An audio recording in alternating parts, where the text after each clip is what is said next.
Dans l'épisode précédent de Cinémascope... Look, Schwartz. Al. We must show where Quinlan himself got the dynamite. If you're really with me on this, we have still to get some proof. Comme vous pouvez vous en douter, car après tout vous avez cliqué sur la vignette, il sera question ici de Justice League, le nouveau film de Joss Whedon qui vous présente les aventures rocambolesques d'une équipe de justiciers, certains diraient même une ligue de justiciers américains, qui font tout pour émuler le succès des Avengers. Alors c'est un peu le problème du film, et on verra un peu plus tard de quoi il est précisément question. C'est un film de Zack Snyder, certes, mais c'est aussi un film de Joss Whedon. Et Joss Whedon, on peut dire que c'est un homme qui est certes connu pour avoir fait des succès particuliers dans le domaine du cinéma de super-héros, mais ce n'est pas exactement un réalisateur avec une vision, avec une compétence particulière technique. Bref, de quoi sera-t-il question? Eh bien, il sera simplement question de comment DC essaye d'émuler le succès de Marvel. Est-ce qu'ils ont perdu leur personnalité, si légère soit-elle dans cet étrange état d'alchimie? Et c'est de ça, en quelque sorte, dont je vais vous causer de deux manières. Je vais d'abord vous critiquer le film avec les... Non, sans les spoilers, et ensuite je vais vous critiquer le film avec les spoilers, car c'est de ça dont il sera question. Cet épisode-ci d'une émission de critique cinématographique venue de Belgique qui s'appelle, je vous le rappelle, Critique en Cinémascope.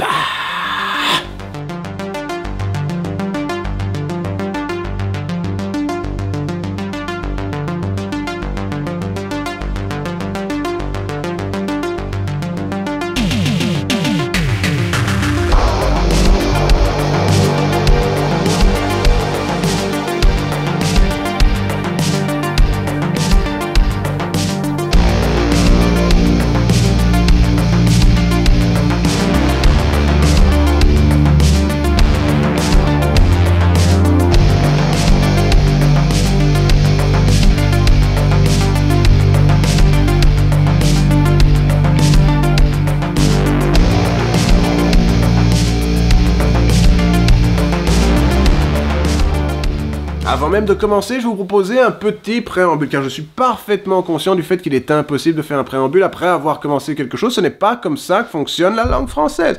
Alors, ce qui est assez clair dans mon esprit, qu'il sera dans le vôtre dans quelques instants, c'est que Justice League est un film américain réalisé par deux réalisateurs américains qui ont un style, malheureusement, qui vont dans des sens diamétralement opposés. Autant l'admettre, d'un côté, vous avez Zack Snyder, un homme qui a un style visuel particulier que je trouve assez esthétique. J'aurais du mal à dire que c'est un grand visionnaire, car il me semble qu'il lui manque ce petit côté génial qui pourrait faire de lui, vous savez, un grand artiste. Cependant, on peut dire ceci, c'est qu'il avait un plan pour la série, que celui-ci a été plus ou moins mené à bien, et qu'en plus, il a fait Batman v Superman, qui me semble être l'un des meilleurs films de ce style de réalisation. Comme film de super-héros, c'était quelque chose qui était proche des personnages que j'avais lus dans les comics, qui avait une idée de base, et cette idée de base, je me rends compte que la plupart des gens ont trouvé ça trop compliqué à comprendre, ce qui est assez terrifiant quand on y réfléchit posément, mais je vais vous résumer en une phrase. C'est l'histoire d'un homme qui ne fait pas confiance aux hommes. Vous savez, c'est Batman, il ne fait pas confiance aux hommes parce que les humains ont tué sa famille, qu'il ne peut pas faire confiance à Dieu car il a déjà du mal à faire confiance aux humains, et qui voit un dieu soi-disant humain kryptonien venir de l'espace, et qui est un type qui lui souffle dans l'oreille, qui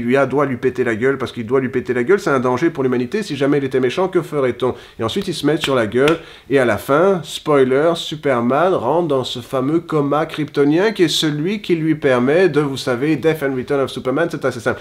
Snyder, il a aussi réalisé certes 300, Dawn of the Dead, qui est un chouette remake, c'est l'un des meilleurs remakes de ce type d'activité, que il a ses limites intellectuelles, je vais pas aller dire le contraire. Vous avez probablement vu Watchmen. Alors dans mon cas, Watchmen, c'était un collage nonsensique de chansons pop, qui était censé résumer une époque, et que d'une certaine manière, c'était un scénario qui ratait le thème majeur du comics d'Alan Moore, d'un côté, qui de l'autre côté était joué par les pieds, par des joueurs, des acteurs plutôt de second rôle, dont on peut dire ceci, c'est qu'ils auront essayé, mais que décidément c'était impossible de réaliser ceci pour ce budget-là, avec Zack Snyder aux commandes, et avec ce scénario caduc. Mais je sais que les gens aiment beaucoup Watchmen, parce que vous savez, il y a la musique The Beginning is the End of the Begin, qui est la fin de la Begin the End, vous savez, de Smashing Pumpkins, qui était dans Batman et Robin, ou est-ce que c'était dans Batman Forever? La question se pose. Bref, revivification d'une vieille chanson, et soudain, soi-disant, c'est cool, etc., etc.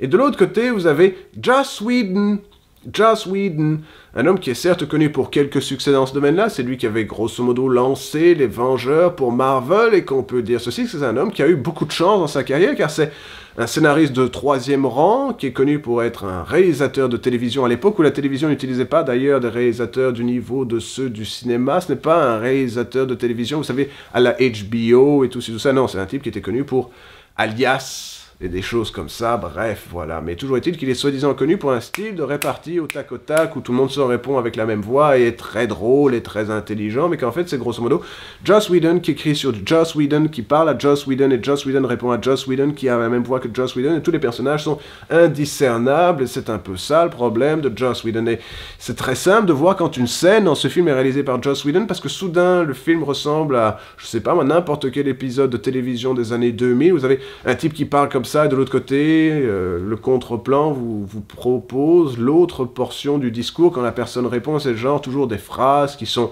très basiques et qui vous expliquent ce qui est censé se passer dans le scénario, genre « Il faut qu'on réunisse la Justice League. » « Ah, pourquoi est-ce qu'il faut qu'on réunisse la Justice League ?»« C'est très simple, nous devons sauver le monde. »« Ah oui, sauvons le monde. C'est ça que je vais faire, je vais aller chercher un homme qui sait parler aux poissons. » Piti-pouti, piti-pou. Et c'est vraiment très plat et moche à regarder. Et alors on peut comprendre pourquoi Zack Snyder n'a pas terminé le film, c'est assez simple, il s'est passé quelque chose de tragique dans sa vie, une vraie tragédie.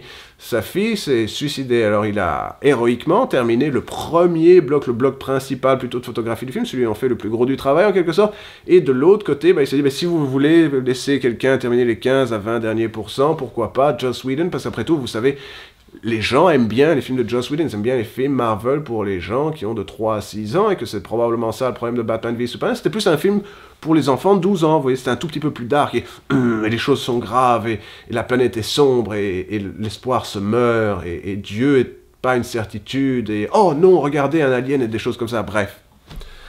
Parlons du scénario sans spoilers quelques instants. Donc tout commence avec un plan où il y a l'un des agents du FBI de la série Mindhunter sur Netflix qui est visiblement un cambrioleur à Gotham pendant ses heures perdues et il est poursuivi par le Batman et le Batman est genre et alors il fait « Ah non !» Et alors il fait « Et alors il le met sur son grappin et il le laisse pencher de manière très acrobatique d'ailleurs d'un toit.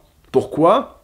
Parce que le Batman a besoin de la peur et la peur de l'homme est entendu, peut-être même senti par les parademons, des démons qui viennent d'Apocalypse, une création de Jack Kirby, donc vous comprenez que c'est le niveau de danger cosmique, quand c'est un personnage de Jack Kirby, c'est le niveau de danger cosmique, et que donc Batman sait soudain que la planète est envahie par le fait qu'il va devoir faire le tour de la planète pour chercher des gens extraordinaires, que ça tombe bien, il avait déjà un dossier sur leur capacité particulière qu'il avait vu, vous savez, de Batman v Superman, c'était dans les archives de LexCorp. Donc il se dit tout ceci, voilà, je vais aller chercher un homme qui sait parler aux poissons, alors il va dans un petit village de pêche, il a une gigantesque barbe qu'on ne voyait pas dans la scène précédente où il était sous la coupe le cowl de Batman, comment est-ce qu'on dirait ceci, sous la houppelande qui fait la particularité, vous savez, avec les oreilles pointues et tout ça, il fait « J'aimerais parler à un homme qui sait parler aux poissons, il vient une fois par semaine parce qu'il vient amener du poisson et vous avez faim, alors il amène du poisson, et est-ce qu'il peut parler aux poissons?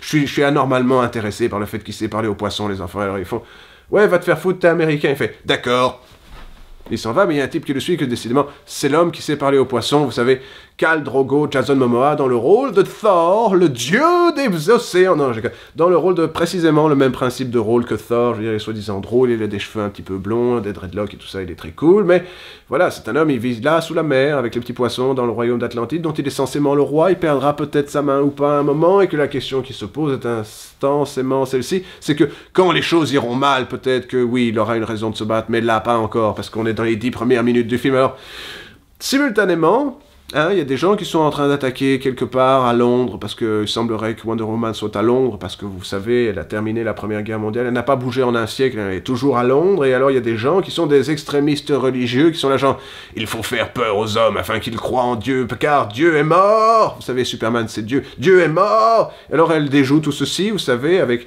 les coups de pied, et la petite jupe, et le bustier à la Xena, c'est absolument charmant, et alors elle bat tout le monde, et c'est super, alors elle jette la bombe en l'air, et youpi, tralala. Mais simultanément, sur son île à elle, vous savez, l'île des bodybuilders, il y a un personnage en 3D qui ressemble un peu à Steppenwolf, vous savez, le personnage de Jack Kirby, donc niveau de danger cosmique, Jack Kirby toujours niveau de danger cosmique. Imaginez quand la Justice League rencontrera Omak, ils vont pas durer 10 minutes, et que l'idée donc est très simple, c'est qu'il y a un type, il va chercher des boîtes, et les 3 boîtes, c'est des boîtes, des Mother Boxes, des boîtes mères, une invention de Jack Kirby, donc niveau danger cosmique, peut-être même plus haut que ça dans le niveau de la représentation. Donc, alors le type, il va récupérer les boîtes, il va les mettre ensemble, et ces boîtes, quand elles seront assemblées, feront comme d'habitude un outil de terraforming qui fera que la planète Terre sera similaire aux enfers d'Apocalypse, et nanani et nanana. Et de l'autre côté, vous avez Ezra Miller dans le rôle de Peter Parker, vous savez, le Spider-Man, il est très rapide, il sait bouger, il fait des blagues, il fait genre « Ouh !» il est surpris partout, tout le ravi, car vous savez, c'est un peu personnage à Joss Whedon, il a fait des blagues faciles qui ne sont pas drôles, mais il est très très beau, Ezra Miller, donc les blagues passent, plus ou moins, vaguement, je veux dire, c'est un homme charmant. C'est triste qu'il n'ait pas une seule réplique drôle dans tout le film, hein, je veux dire, il est censé être genre, ah, c'est ridicule d'être super-héros. Il est censé être le fanboy de base qui essaye de faire des trous dans le film en quelque sorte, mais il est beaucoup plus beau, ce qui est là tout son attrait en tant que dramaturge, voyez-vous. Et donc, Peter Parker, il est dans le rôle de Spider-Man, il est dans le rôle de Barry Allen, et Barry Allen c'est l'homme le plus rapide sur Terre, ça n'a rien de drôle non plus d'ailleurs, mais voilà, et tout ça, parce qu'ils ont besoin d'un personnage qui soit comme Spider-Man, parce que les focus group, ils veulent revivifier le Flash, pas comme l'homme le plus rapide, vous savez, une représentation physiologique de Mercure, le dieu de la vitesse sur Terre, non, c'est genre... tranquillos les mecs, on a besoin d'un Spider-Man, ce sera notre Spider-Man. Voyez-vous, de la même manière que Aquaman sera maintenant notre Thor, le Flash c'est notre Spider-Man, vous avez vu la série télé avec le garçon coiffeur là, c'est très bien, super, il y a beaucoup de fans. Ok, youpi, tralala, et tanani, et tanana. Et qu'ensuite, bah évidemment, les Mother Boxes finissent au même endroit, et alors ils se battent, et oh non, il y a des combats, des choses comme ça, et dans le milieu de tout ceci, vous avez... j'ai déjà oublié son nom, donc je vais vérifier son nom parce qu'on n'est jamais trop poli, hein, je veux dire. Et alors, vous imaginez que dans les focus group, ils voulaient un homme afro-américain jeune, parce qu'on veut avoir l'argent du public afro-américain jeune, il s'appelle Ray Fisher, il joue Robocop, parce que dans le focus group, ils avaient dit qu'ils voulaient un personnage comme Robocop, alors ils sont tombés, ils ont regardé leur Rolodex, ils se sont dit... Pourquoi pas Cyborg des Teen Titans, après tout, c'est techniquement un membre de la Justice League depuis quelques années, pourquoi pas technologie, truc rouge qui... comme Iron Man, c'est un mélange d'Iron Man et, vous savez, de Robocop, et il a en lui le pouvoir de, ce n'est pas ça, la boîte mère, la Mother Box, niveau de puissance, Kirby, méga, hyper, super fort. Alors c'est pas ce dont j'avais souvenir, parce que, vous voyez, j'ai des trucs des Teen Titans quelque part ici, et je n'ai aucun souvenir du fait que c'était simplement pas un cyborg, que c'était un cyborg de l'espace, mais pourquoi pas un cyborg de l'espace? Et donc, on vous explique avec un flashback que dans les temps immémoriaux, les Atlantes, en quelque sorte dans le rôle des elfes dans Le Seigneur des Anneaux, et de l'autre côté, les Amazones, vous savez, le peuple des femmes qui font du body fitness, qui sont visiblement toutes, c'est comme ça, on fait un casting call pour est-ce que vous avez un corps qui est susceptible de passer dans les magazines de fitness? Alors si vous dites oui, vous savez pas jouer, ça n'a pas d'importance, on vous dit oui, alors vous êtes notre nouvelle tribu d'Amazon, et que donc, ils se sont battus côte à côte avec les peuples des hommes, il y avait... Hercule, non, il y avait Zeus, et peut-être même qu'il y avait un Green Lantern. Vous voyez un Green Lantern, on va se dire, oh, un Green Lantern! Et alors, des choses comme ça, et bref. Stephen Wolf, il a perdu, donc il a été lâché d'Apocalypse. Les nouveaux dieux n'aiment pas quand on n'est pas incroyablement capable dans le domaine martial, et qu'il s'est pris toute la puissance de la planète légendaire, de la planète Terre dans la gueule, et qu'il a dû repartir chez lui, que c'est pour ça qu'il est de retour. Il a la vengeance de la vengeance, quelque part à proximité d'une version qui ne coûte pas, la licence de Tchernobyl, quelque chose se passe dans le sol, et les paradémons, niveau de danger, Jack Kirby, pendant ce temps-là, Bruce Wayne fait des blagues, genre, mais est-ce que tu sais parler aux poissons? Parce que je suis très intéressé par le fait que tu sais parler aux poissons, et comment il le regarde, genre, je parle pas vraiment aux poissons, mais je sais parler avec l'eau, et l'eau communique aux poissons mes pensées, et alors, genre, c'est très intéressant, fait Batman, qui, comme vous le savez, fait maintenant des blagues, parce qu'un homme qui a été brisé depuis l'enfance, et qui décidément, et grosso modo un sociopathe qui est à deux doigts de devenir un tueur en série, comme on l'a vu dans Batman v Superman, oui, il ferait des blagues, c'est parfaitement thématiquement approprié, nanani, nanana, bref. Alors, je veux pas dire du mal d'un homme qui fait le meilleur effort possible avec son corps pour la musique. Danny Elfman, un homme qui est à peu près sourd de nos jours, a encore chier des thèmes. J'ai presque entendu le thème de Spider-Man de Sam Raimi, c'est dire s'il travaille dans la chose. Bref, il a fait un nouveau thème pour le Flash qui fait genre comme d'habitude, quoi. Il avait déjà un thème pour le Flash, c'était celui de la série télé, il a décidé qu'il allait pas le recycler, mais il a décidé de recycler 3 barres de et que c'est dans le film, vous êtes là genre, ah mais j'ai entendu nanana. C'est donc un film Batman. Il y a aussi un petit moment où ça fait en moins sarcastique, bien entendu, mais c'est le thème de Superman. Bref, oui, l'idée de la chose, c'est les enfants, ils vont adorer ça, mais est-ce que les fans de Batman v Superman, ils vont avoir de l'importance aussi? C'est pas l'important, parce qu'ils veulent 1 milliard de recettes sur ce film, et que le dernier film n'a pas rapporté 1 milliard, et que vous savez, Wonder Woman, ça a fonctionné fort bien, donc ils vont faire comme Wonder Woman, hein, c'est comme ça que ça fonctionne, et que maintenant, il faut dire que, voilà, c'est plus les enfants de 12 ans qu'on cible, on cible les enfants de 3 à 6 ans, peut-être même jusqu'à 8, qui sont le gros du public marvelien. Est-ce que cela va fonctionner? Ce n'est pas un spectacle déplaisant. Alors, il y a des problèmes de dissonance tonale évidente entre les séquences qui sont réalisées par Joss Whedon, si ça c'est pas étrange, dis donc, et ceux qui sont réalisées par Zack Snyder. Et Zack Snyder, j'aurais bien aimé voir ce qu'il était susceptible de faire, mais comme le disait Warner Bros, qui, comme vous le savez, leak des informations sur ce genre de conneries, mais le cut de tout ce qu'on avait de Zack Snyder faisait 2h40 et il était incompréhensible. Alors, s'il y a un film dans l'histoire du cinéma de super-héros qui a besoin de faire 2h40 d'être complet et de ne pas passer à toute vitesse à travers, et soudain on est chez les Amazones, et maintenant un truc qu'on est en train de suivre, le Flash, je veux dire Barry Allen, et je veux dire Peter Parker, je veux dire Bloody Rain, et qu'on est maintenant dans l'Atlantide, voilà à quoi ça ressemblera le film Aquaman, et des choses comme ça. Bref, c'est bien celui-ci, il aurait pu avoir 15 à 20 minutes, et peut-être un ton un peu plus genre, merde, mais c'est la fin du monde, on ne devrait pas faire des blagues, parce que c'est quand même étrange, tous ces gens qui sont super puissants, ils sont réunis autour d'une Batmobile, maintenant, je veux dire, c'est blague à gogo, hein. Je veux dire, ça finit pas, ça fuse dans tous les sens, Flash, il est genre, oh, une Batmobile, et des choses comme ça, bref. Ce n'est pas un film aussi réussi d'un point de vue de la tonalité. Maintenant, est-ce que c'est un grand spectacle auquel vous prendrez plaisir à manger du popcorn dans votre boîte Justice League, vous pouvez pas sauver le monde tout seul, que c'est ça le thème du film, vous savez, il faut faire confiance aux gens, et que, Bruce, tu n'es pas assez fort pour te battre avec nous, mais on admire le fait que tu le fais, et les gens, j'ai mal, je me suis démis l'épaule, je saigne de quelque part, et des choses comme ça, et alors, bref, voilà, ça ressemble à ça. Ce n'est pas une catastrophe, je veux dire, ce n'est pas Green Lantern, ce n'est certainement pas... c'est un meilleur film que Homecoming, aisément, je veux dire, très aisément. Alors j'ai aussi la fatigue par rapport à Peter Parker et toutes ces conneries, ce qui fait sans doute ma lassitude par rapport à Ezra Miller, mais... Voilà, j'aurais tendance à penser que c'est un grand spectacle, les morceaux qui sont de Zack Snyder fonctionnent chink, comme ils sont censés fonctionner, que le ton est un peu étrange, qu'il faut bien se dire ceci, c'est que chez DC, ça coûte de l'argent de faire ces films, donc ils vont essayer d'avoir le grand public, et je serais vaguement intéressé de voir la suite, vaguement intéressé. Je suis moins profondément intéressé que je l'étais quand j'avais vu Batman v Superman, mais voilà. Je veux dire, un film Flash, j'aurais du mal à le supporter, mais un film Aquaman, peut-être, pourquoi pas, après tout. Et maintenant, je vais faire la version avec les spoilers. Ce sera des spoilers très légers, hein, parce que j'ai déjà dit le plus gros de ce qui se passait dans le film dans cette version. C'est la version avec les spoilers, c'est vraiment utile maintenant que j'ai réfléchi. Donc, qu'est-ce qu'on peut rajouter? Superman est de retour, oui, d'accord. Alors, Superman, hein, je ne vais pas dire du mal d'Henry Cavill, parce que je pense que c'est le parfait Superman pour cette génération. Il est grand, il est fort, il a aisément l'air maléfique. Ce qui est important, il arrive à faire genre, je suis sympathique quand il est sympathique, mais quand il fait genre, oh mon Dieu, qu'est-ce qu'il fait peur, je veux dire, franchement, Superman qui fait peur, c'est une bonne idée, et je trouve qu'il devrait probablement aller dans cette direction dans le futur, réaliser un film qui serait plus genre Flashpoint. Alors là, vous auriez mon argent pour aller voir un film Flash, si jamais on voyait cette étrange planète, ou peut-être que Superman Red Sun, vous savez, Superman, en fait, il était communiste, ça se ferait un super film, avec ce Superman-là, ce serait génial. Alors vous pourriez peut-être changer le Bruce Wayne, parce qu'on sait que Ben Affleck a envie de se casser maintenant, et qu'il est genre, mais je suis trop vieux pour être Batman, je me remets l'épaule et des choses comme ça, bref. Il y a des problèmes qui sont en train de se poser, ils sont encore en train d'arriver à l'horizon, en quelque sorte, avec l'univers DC, les films DC, les films de là-bas, et que les films d'ailleurs, et qu'on peut se dire ceci, c'est que ce n'est pas une catastrophe. Alors, ouais, les spoilers sont très légers, on peut dire ceci, c'est que effectivement, essayer d'arriver à mettre dans le futur... Vous savez, la Legion of Doom, c'était pas comme ça qu'ils appelaient. La Ligue d'Injustice, c'est le retour de la Ligue d'Injustice avec Lex Luthor, peut-être même le Joker, et on sait maintenant qu'il y a Deathstroke. Bref, ça, c'est ce qu'on verra dans le futur, que c'est censément sur ça qui est censé rebondir. Ça fait beaucoup de S en une seule phrase, c'était bien ça qu'on était censé faire. Bref, il faut se dire que le futur est plus incertain, mais qu'on verra si celui-ci fonctionne, et alors peut-être que DC, ils feront un effort pour faire quelque chose de sympathique avec la suite, car j'ai du mal à voir le film Batman avec Ben Affleck, vous savez, pour les enfants de 6 ans.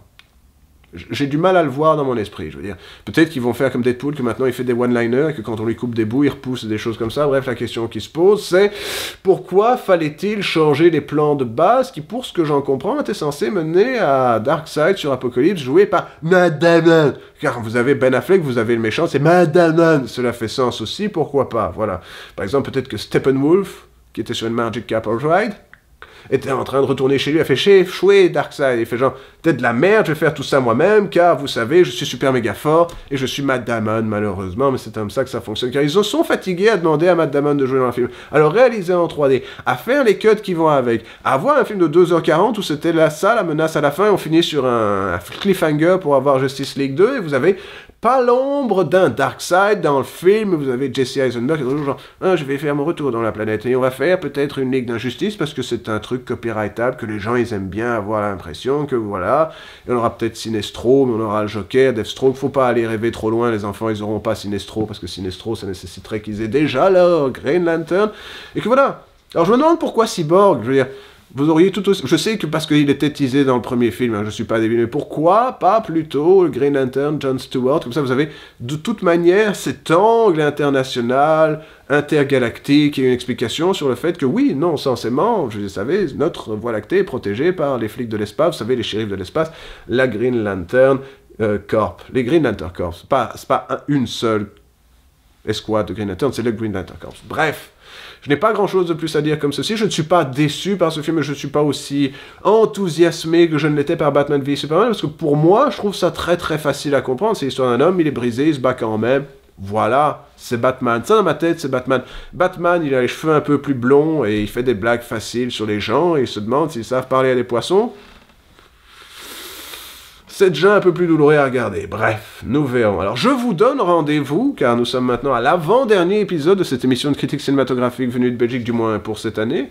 Je vous donne rendez-vous. Bientôt, nous serons en décembre. Et en décembre, vous savez, c'est la machine de guerre Disney qui nous sort un Star Wars pour faire du treillage, pour milquer la vache, en quelque sorte. Il sera question de ça dans... J'ai déjà oublié comment s'appelle le prochain Star Wars, ce qui n'est pas un bon signe. Le dernier Jedi. Ce sera de ça dont il sera question dans le prochain épisode d'une émission de critique cinématographique venue de Belgique qui s'appelle, je vous rappelle, Critique en Cinémascope. Fierce and strong and honest.